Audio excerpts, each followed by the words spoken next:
गोबर में से निकालकर जो परमात्मा की चौखट तक ले जाकर छोड़ दे, गोबर में से निकालकर जो गंगा के दरवाजे पर ले जाकर छोड़ दे। दो तरह के मित्र होते हैं। एक मित्र हमेशा कहता रहता है चल रहे महाकाल चलते हैं, चल रहे ओंकारेश्वर चलते हैं, चल रहे भीमाशंकर चलते हैं, चल रहे पताल महादेव चलते हैं, चल कुबेरेश्वर महादेव चलते हैं, चल चमत्कालेश्वर महादेव चलते, चल मनकामेश्वर चलते हैं। वो बार बार तुमसे कह रहा है अरे सावन का महीना चल रहा है, चल मंदिर चलते, महाकाल चलते, ओंकारेश्वर चलते, नर्मदा नहाएंगे, महाकाल का दर्शन करेंगे, छिपरा नहाकर बड़ा आनंद पाएंगे, गढ़कालिका का दर्शन करेंगे, भैरू का दर्शन करेंगे, सुंदरमा हरसिद्धि का दर्शन करेंगे। एक मित्र कह रहा है चल वहां चल, बार बार कह रहा है। और दूसरा मित्र कह रहा है अरे चल तो सरी, उज्जैन चलेंगे, तुम्हारा जोरदार खूब भांग घुटती है तो भांग पीकर आ जाएंगे। अब एक जा रहा है काय के लिए, जम के बोलिए जरा, दर्शन के लिए। दूसरा उसी उज्जैन में जा रहा है, उसी महाकाल की नगरी में जा रहा है, पर उसके विचार अलग है, उसकी सोच अलग है, उसकी बुद्धि, उसका विवेक अलग है।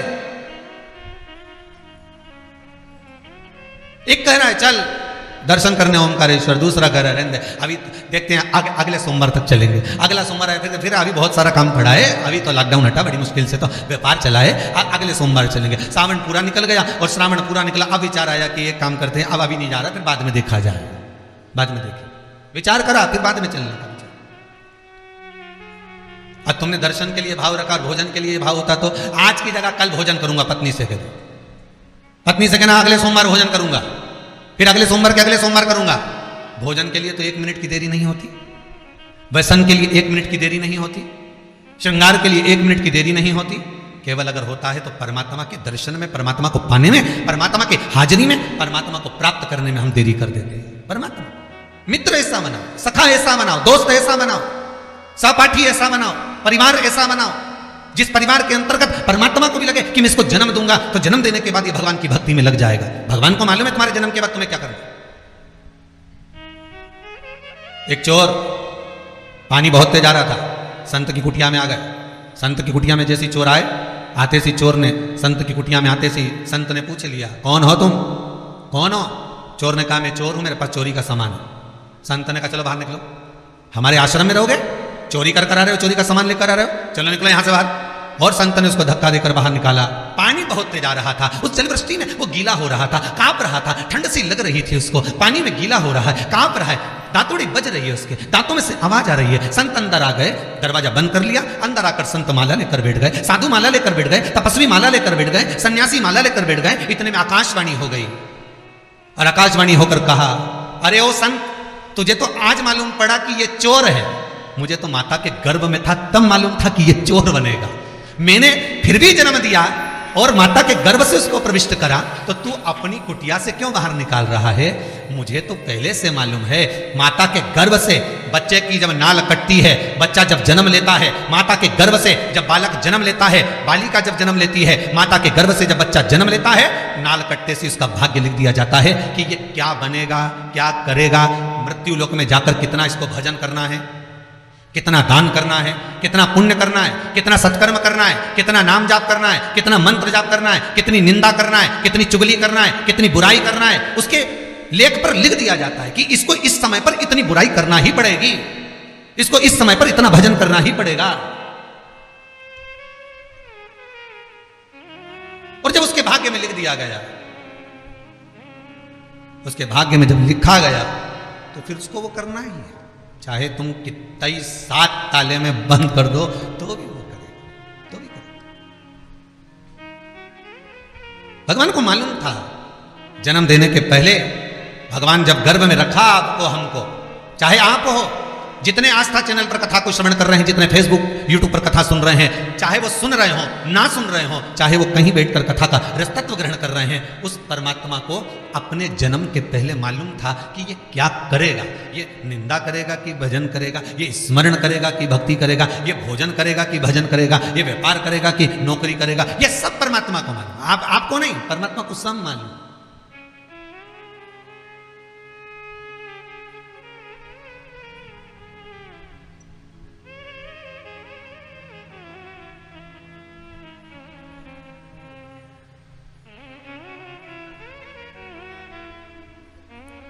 यशोदा जी की गोद में भगवान कृष्ण को जब देखा गया, यशोदा जी की गोद में जब लाला को देखा गया, महाकाल राजा ने, मेरे भगवान भूत अधिपति भूतेश्वर मेरे शिव ने कहा कि इसके मस्तक पर काल मंडरा रहा, इसके मस्तक पर काल मंडरा रहा है, ये कह दिया।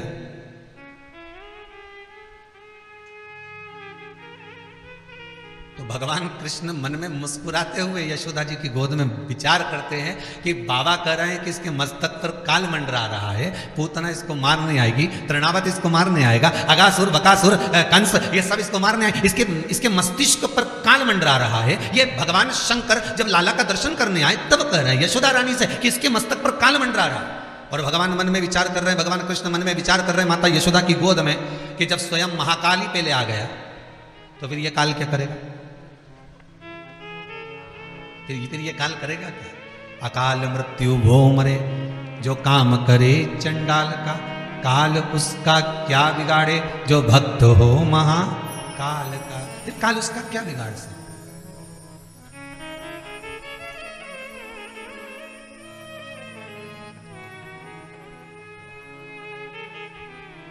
तो बिगाड़े क्या?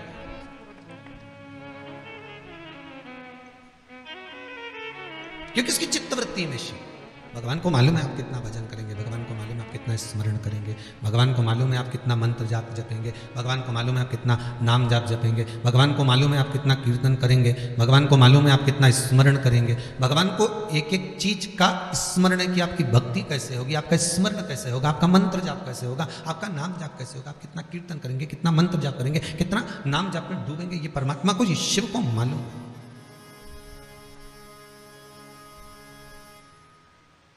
भगवान को ये ज्ञात है, पर हम कितना सुंदर गीता जी में कहा है भगवान ने, कितना सुंदर भगवान गीता जी के भीतर कह रहे हैं, कितना सुंदर वर्णन कर रहे हैं कि आप कर्म करिए, फल की इच्छा न रखिए, आप तो केवल कर्म करो और जितना कर सकते हो करे जाओ।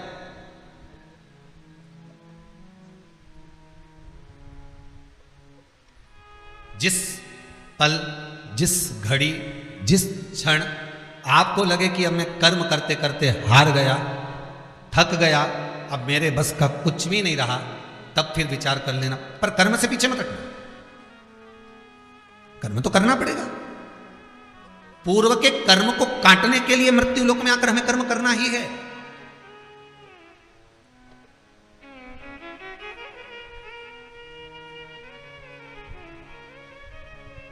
दुख आपको आपका परिवार कभी नहीं देता भाई, ना आपकी माता आपको दुख देगी, ना आपके पिता आपको दुख देंगे, ना आपका भाई आपको दुख देगा, ना आपकी धर्मपत्नी आपको दुख देगी, ना पति दुख देगा, ना बच्चे दुख देंगे, ना कुटुंब दुख देगा, ना बहू दुख देगी, ना पोता पोती दुख देंगे। आप में से कितने लोग हैं जो टीवी पर कथा सुन रहे हैं और उनका परिवार उनको दुख दे रहा है? कितने लोग हैं ऐसे?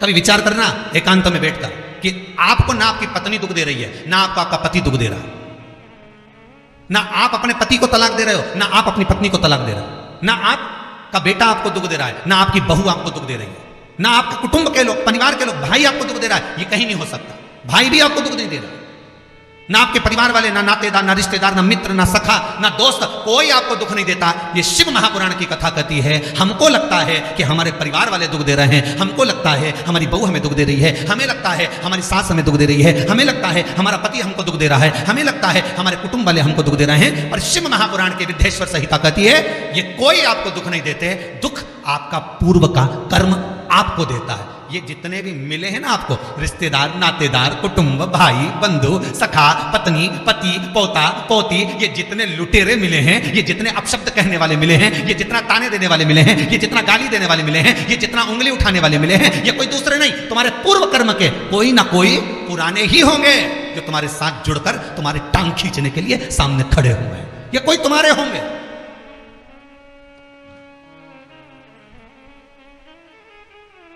तो ये सब दिमाग से निकाल दीजिए आप, आपके ये चित्तवृत्ति बुद्धि से ये बात सब निकाल दो। जितने लोग कथा सुन रहे हैं ना, अपनी बुद्धि से निकाल देना कि मेरी बहू मुझे गाली दे रही है। हाँ, तूने किसी गाय को रोटी नहीं दी और दी भी होगी, दूसरी बार गाय आ गई होगी तो डंडा मार के भगा दिया, वही बहू आई है, वाणी के डंडे कुदा रही है।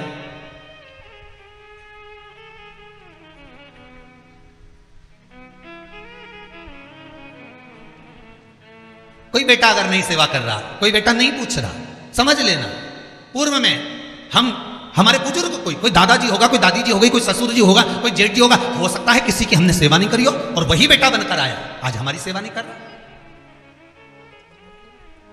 मत बुरे कर्म कर बंदे वरना पछताएगा, भगवान की आंखों से तू बच नहीं पाएगा, तू बच नहीं पाएगा।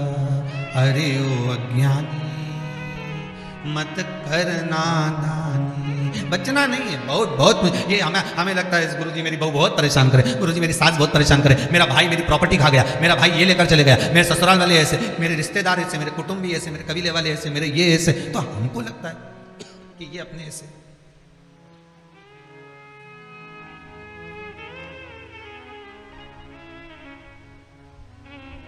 हमको लग रहा है कि ये हमारे ऐसे हैं, हमारे को लूट रहे हैं, हमको ऐसा परेशान कर रहे हैं, हमको ऐसा कर रहे हैं, पर नहीं भाई।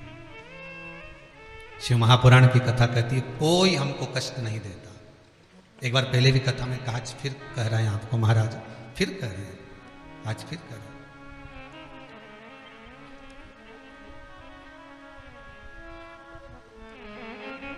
आपको फिर निवेदन कर रहे हैं। बीमार हुए देवास में, बीमार हुए भोपाल में, बीमार हुए सीहोर में, बीमार हुए कहीं, डॉक्टर को दिखाने जा रहे हैं इंदौर, डॉक्टर को दिखाने जा रहे हैं भोपाल, डॉक्टर को दिखाने जा रहे हैं देवास, मुंबई, पुणे, जहाँ तहाँ हम डॉक्टर को दिखाने के लिए जा रहे हैं। वहाँ हॉस्पिटल में हमने सुई लगवाई, इंजेक्शन लगवाया, वहीं से कहीं कुछ चीरा फाड़ी कर दी, ऑपरेशन कर दिया। जरा विचार करना कभी एकांत में बैठ कर कि रहते यहाँ थे, दवाई लेने पहुँचे वहाँ, इंजेक्शन वहाँ लगवाया, बताओ ऑपरेशन वहाँ करवाया। तो इतने सारे हॉस्पिटल, कहीं ना किसी ने कहा सूरत भी जा सकते हो, किसी ने कहा अहमदाबाद चले जाओ, किसी ने कहा वहाँ चले जाओ, कोई का पुणे चले जाओ, कोई के मुंबई चले जाओ, कोई के इंदौर चले जाओ, कोई के भोपाल चले जाओ, पर रहने वाला कहाँ का और जाकर ऑपरेशन करवा रहा है कहाँ पर? विचार करिएगा। रहने वाला कहाँ का और इंजेक्शन लगवा रहा है कहाँ जाकर? जरा विचार करिएगा।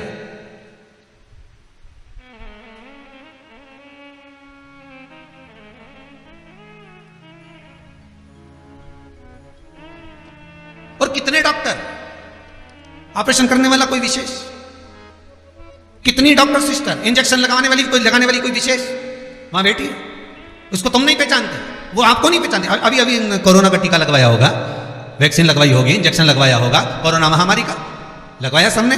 अब लगवाया तो उसमें आपके मन में विचार तो आया कि ना तो हम इस सिस्टर को पहचानते, ना हम इस डॉक्टर को पहचानते, गए और सुई लगवा के आ गए, पर उसने हमको कष्ट तो दिया, भले वो थोड़ा सा चुभाया पर कष्ट तो मिला। पर विचार करा कि ये क्यों मिली, कारण क्या था, इसी ने क्यों चुभाया? हो सकता है पूर्व में तुमने भी इसको कोई कष्ट दिया होगा, हिसाब बराबर करने के लिए यहां लाके छोड़ दिया।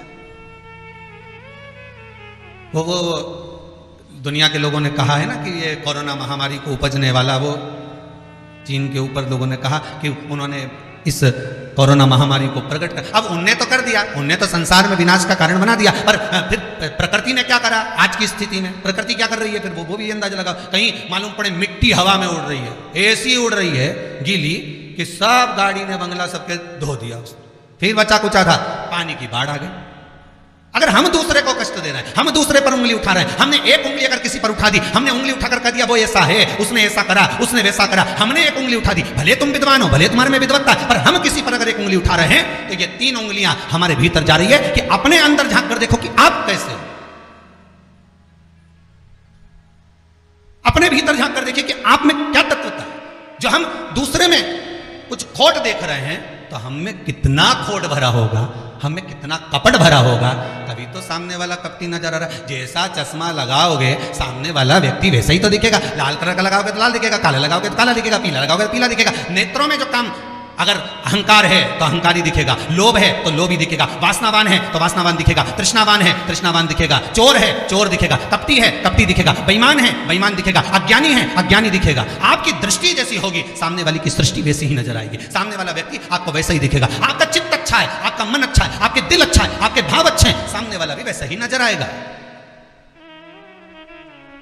भगवान कृष्ण ने भेजा था दुर्योधन को अच्छा ढूंढने के लिए, एक अच्छा नहीं मिला। युधिष्ठिर को भेजा था पूरी पृथ्वी पर से कोई बुरा व्यक्ति ढूंढ कर लाओ, युधिष्ठिर को बुरा नहीं मिला, क्योंकि उसकी युधिष्ठिर की बुद्धि में, चित्त में ये भरा था, उनकी वृत्ति में ये भरा हुआ था कि बुरा कोई है ही नहीं, संसार में कुछ ना कुछ अच्छा ही दिख ही जाएगी। बुरा जो देखन में चला, बुरा न मिलिया कोई। हम देख रहे हैं, हम चित्तवृत्ति, हम विचार।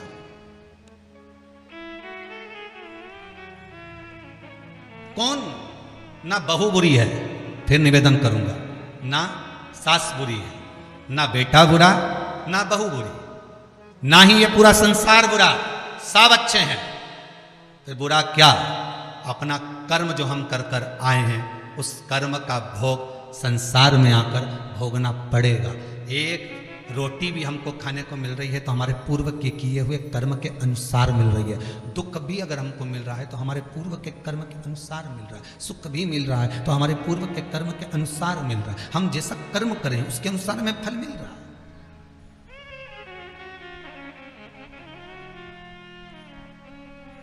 इसलिए बारंबार कहा था कि मान मेरा कहना नहीं तो पछताएगा, माटी का खिलौना माटी में मिल जाएगा, हेट बूट सूट सब यहीं रह जाएगा, और माटी का खिलौना माटी में मिल जाएगा। ये हेट रह गया, ये बूट रह गया, ये सूट रह गया, सब पड़ा की पड़ा रह गया, सब धरा की धरा रह गया। इसका मूल तत्व क्या है? इसकी महत्वता क्या है?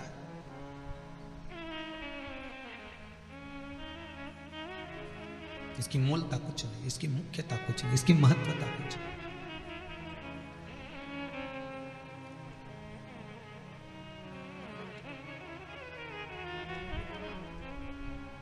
किले भोले का नाम, भगवान शिव का मंत्र, नाम स्मरण जप कीर्तन सुख दे। और वो सुख कोई साधारण नहीं हो सकता। वो सुख का आनंद, वो सुख का भाव बढ़ता चले जाता, आनंद बढ़ता चले जाता।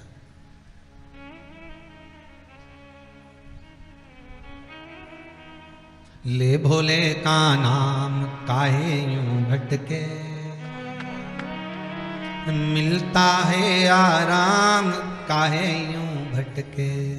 इस शिव का नाम लेकर हम जब शंकर का नाम लेकर जब अग्रण्य हो जाए, प्रेशर खोलिए महाराज, प्रेशर खोलिए।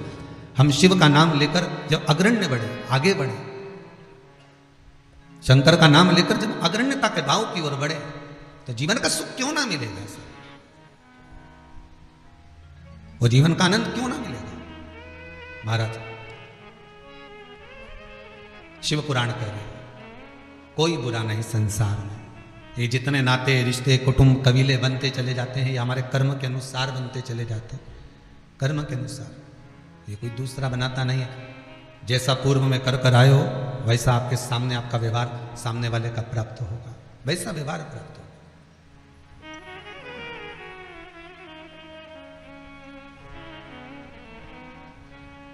शिव पुराण कर रही है, शंकर की कथा कर रही है, शंकर का अनुमोदन कर रहा है। महाराज अच्छी संगत में बैठोगे, अच्छी संगत में अगर विराजमान होगे तो सुख अपने आप मिलेगा। माता के गर्भ से अगर आपका जन्म हुआ है तो कुछ अच्छा करने के लिए ही हुआ है। अगर आप बैठकर आस्था चैनल के सामने शिव महापुराण की कथा सुन रहे हो तो अपने आप को गौरवान्वित महसूस करना। थोड़ा ना थोड़ा परमात्मा की कृपा, पूर्वजों का आशीर्वाद आपको ऊपर हुआ है, इसलिए आप शंकर की कथा को सुन रहे हो, शिव का भजन कर रहे हो। श्रावण के महीने में आज शिवरात्रि के दिन शंकर का अनुमोदन कर रहे हो।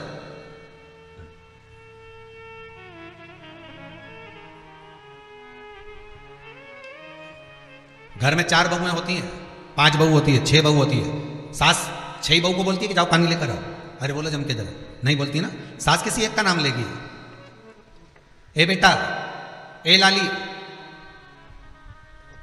एक बहू का नाम ले और उसको पुकारेगी और पुकार कर कहेगी जरा मेरे लिए 1 गिलास पानी ला दे बेटा। बहू जाएगी, पानी ला कर दे। अब सास ने वो 3 को क्यों नहीं बुलाया रे? अरे बोलो तो जम के, वो 3 से क्या सास की दुश्मनी थी? नहीं, वो भी रोज मिलती, वो भी रोज प्रणाम करती, वो भी रोज नमन करती है, वो भी रोज ना रोज सास के पास जाकर बैठती हैं। वो भी सास उनको भी साड़ी देती है और सास उसको भी साड़ी देती है, सास उसको भी रकम देती है, उनको भी। और एक को बुलाया आवाज लगाकर, ए बेटा, ए लाली, ए बहू, जरा इधर आ। और जिसका नाम लेकर बुलाया वो दौड़ कर आई और लाकर पानी दे दिया। पर सास इसी को क्यों बुलाती है?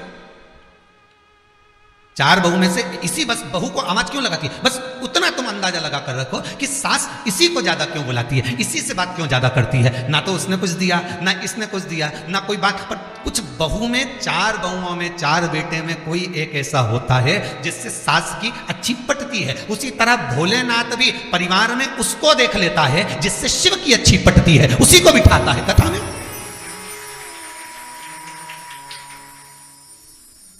शिव उसी को तो कथा में बिठाएगा, शंकर उसी को तो आस्था चैनल के सामने कथा श्रवण कराएगा। ऑनलाइन कथा सुनवा रहा है, मंदिर लेकर जा रहा है, देवालय लेकर जा रहा है, पूजन करवा रहा है, अर्चना करवा रहा है, नाम जाप करवा रहा है, नाम कीर्तन करवा रहा है। क्यों? किसी एक को शंकर ने पकड़ लिया तुम्हारे परिवार में से, बहू को, बेटी को, माता को, पिता को।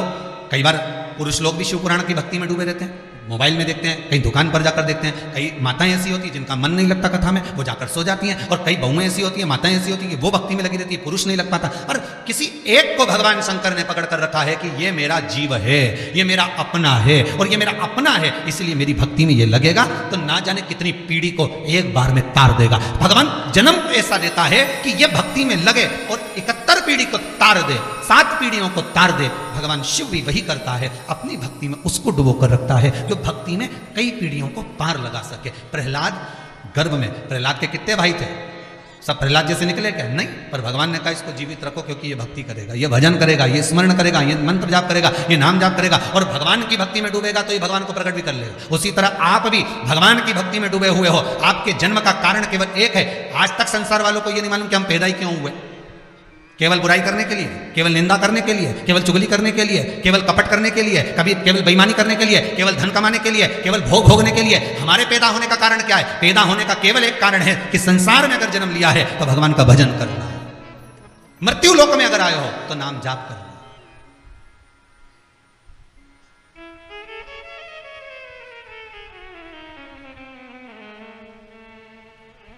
अगर मृत्यु लोक में आए हो तो भजन करो, मंत्र जाप करो। अरे मौका मिला है, उस स्मरण में डूबो।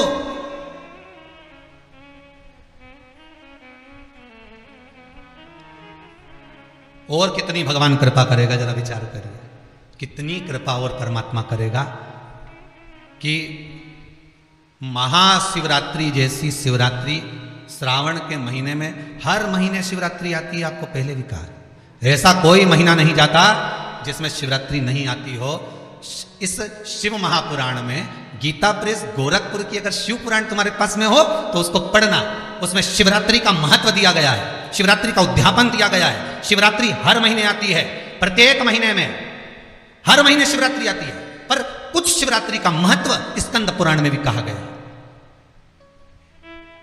जैसे अधिक मास में पड़ने वाली शिवरात्रि, श्रावण मास में पड़ने वाली शिवरात्रि, इनकी महत्वता कही है, पर इस महत्वता को लोग जान नहीं पाए, आज तक प्रकट नहीं कर पाए। शिव महापुराण की कथा चली और उसमें आपको, नहीं तो आप लोग भी इतनी बार अभिषेक करा, इतनी बार पूजन करी, इतनी बार अर्चना करी, तुम्हारे ध्यान में आया कि कभी कि सावन में शिवरात्रि आई और इतनी महत्वता रखती है, इतनी महत्वता रखती है कि उस शिवरात्रि का महत्व आनंद देने वाला होता है, कार्य की सिद्धि देने वाला होता है। और शंकर की कथा में जब हमने श्रवण करना प्रारंभ करा, शिव की कथा में जब हमने ज्ञात करना प्रारंभ करा, तब समझ में आया कि सावन के महीने में भी जो शिवरात्रि होती है वो जीवन का आनंद प्रदान कर देती है। वो साधारण नहीं हो सकती, उसका रसतत्व बड़ा होता है।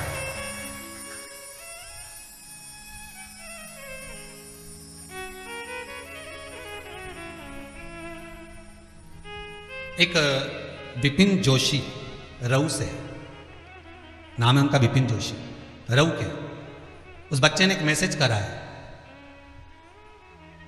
किसी के यहाँ सर्विस करता है वो, तो उस बच्चे ने मैसेज करा है कि मेरी बहन की शादी है देवउठनी एकादशी को, मेरी बहन की शादी है और मेरे पिताजी नहीं है, मैं और मेरी माँ और मेरी बहन है।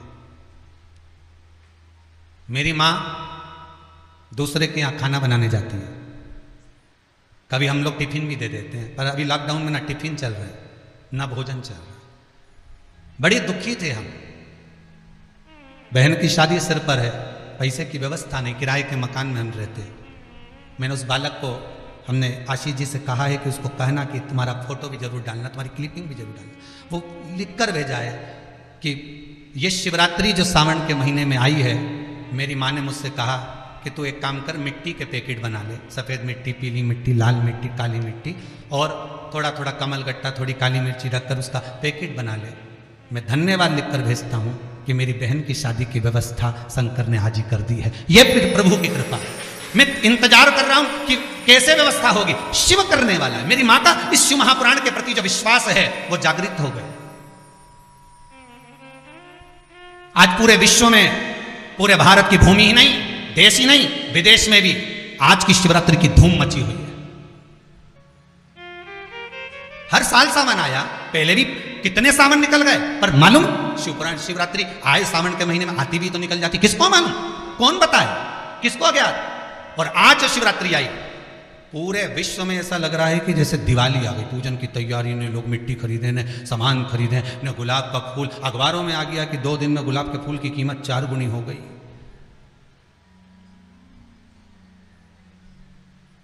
धतूरा भी सिर चढ़ गया।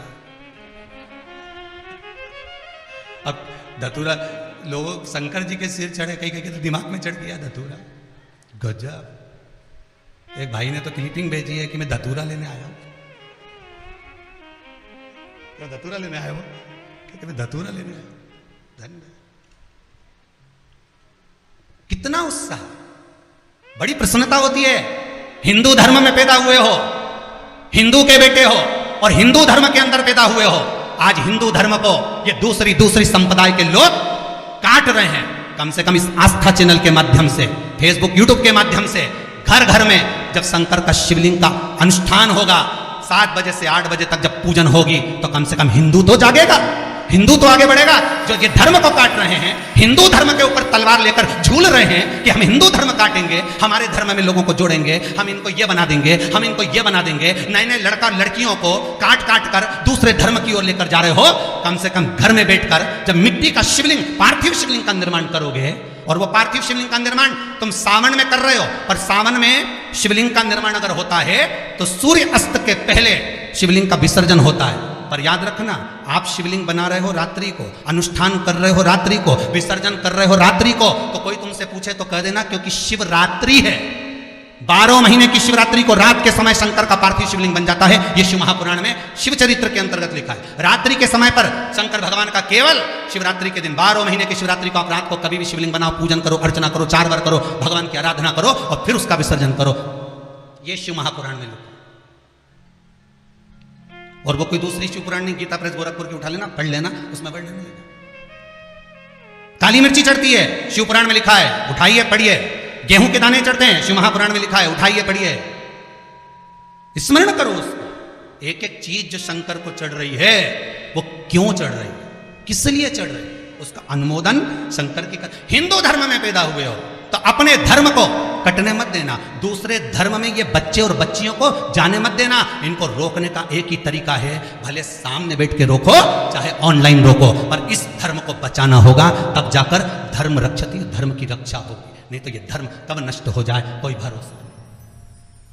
और आज भी कई लोग लगे हैं कि कैसे भी वजह ये कि क्यों हो रहा है, अभी से किस लिए हो रहा है, क्या करेंगे इसको कर कर। ऐसा कहीं होए कहीं तो घर में शिव को बनाना, उसकी आराधना करना। पार्वती मैया तो कहां जंगल में गुफा में बैठकर अकेली सखियों के साथ बैठकर पूजन कर रही है, रात भर करी हरतालिका तीज के दिन, रात भर। और यहां शिव महापुराण की कथा कहती है कि जब शिवरात्रि आए, हर महीने की शिवरात्रि पर तुम रोज शंकर जी का शिवलिंग नहीं बना सकते, तो कम से कम शिवरात्रि पर पति जब दुकान से आ जाए, रात्रि को आ जाए, तब तो बैठकर आराधना कर सकते हो। शिवरात्रि के दिन ही बना लो, पार्थिव शिवलिंग का निर्माण करो, पूजन करो, अर्चना करो, विसर्जन करो। पर हिंदू धर्म को बटने मत देना। इस हिंदू धर्म के बेटा बेटी आज गलत जगह पर जा रहे हैं, दूसरे धर्म की ओर तुरंत चले जाते हैं। आज उनको हाथ जोड़ने में शर्म आती है, तुरंत हाथ को इधर उधर करना प्रारंभ कर देते हैं। हिंदू धर्म के मंदिर में प्रवेश करते हैं तो सिर पे पल्लू नहीं रखते, दूसरे धर्म में जाते हैं तो पूरा सीधी बांध लेते हैं। ये हिंदू धर्म के बेटा बेटी जब गलत जगह पर जा रहे हैं तो देरी नहीं करना हमको।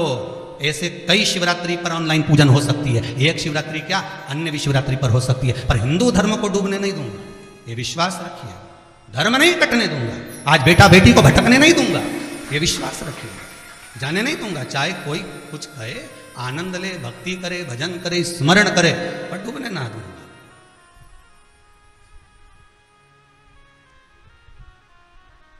भक्ति के बल पर आनंद पाओ, सुख पाओ, भटको नहीं मार्ग से।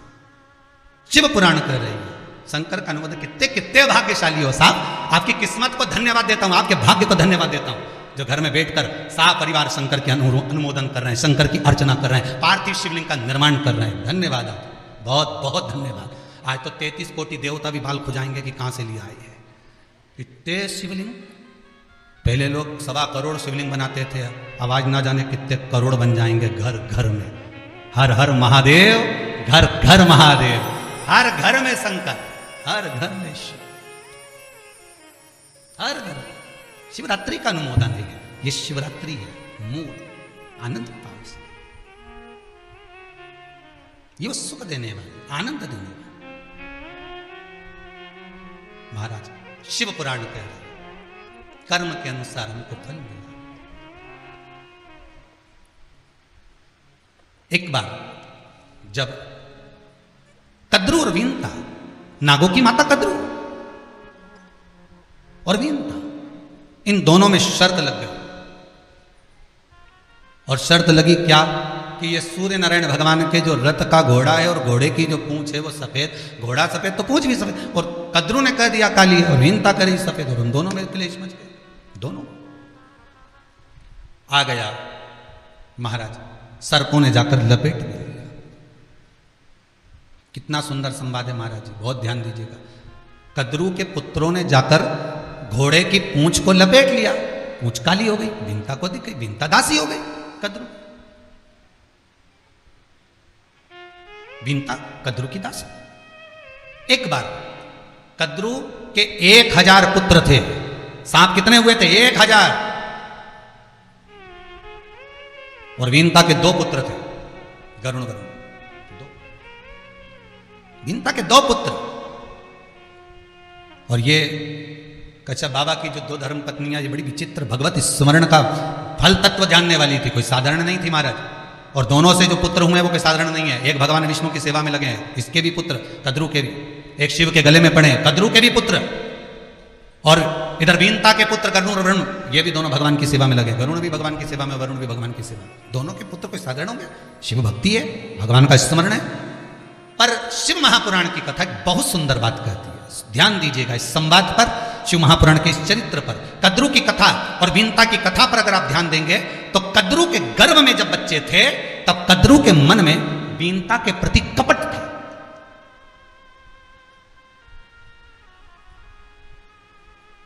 वीनता के प्रति कपट भरा हुआ।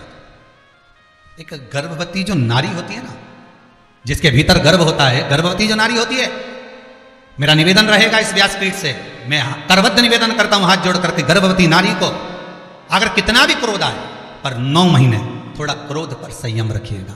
आपको कोई जल दे रहा है, लड्डू खाने को दे ना दे, कोई पेड़ा दे ना दे, कोई पूछे ना पूछे, सम्मान दे ना दे, आदर करे ना करे, सत्कार करे ना करे, पर गर्भवती नारी को 9 महीना जब तक बच्चे गर्भ में है तब तक मुख से अपशब्द नहीं कहना, क्रोध नहीं करना, कोई ऐसे शब्द ना बोलना जिससे किसी को ठेस पहुंचे। उसका कारण क्या होगा? उसका कारण दूसरे पर नहीं होगा, जो गर्भस्थ बालक है उसमें होगा। देखिए, वीनता ने अपने पति से कहकर केवल 2 पुत्र मांगे थे, कद्रू ने 1000 पुत्र मांगे थे।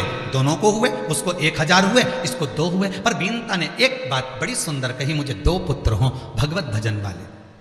कद्रू ने भी कहा मुझे भी 1000 पुत्र हों भगवत भजन करने वाले।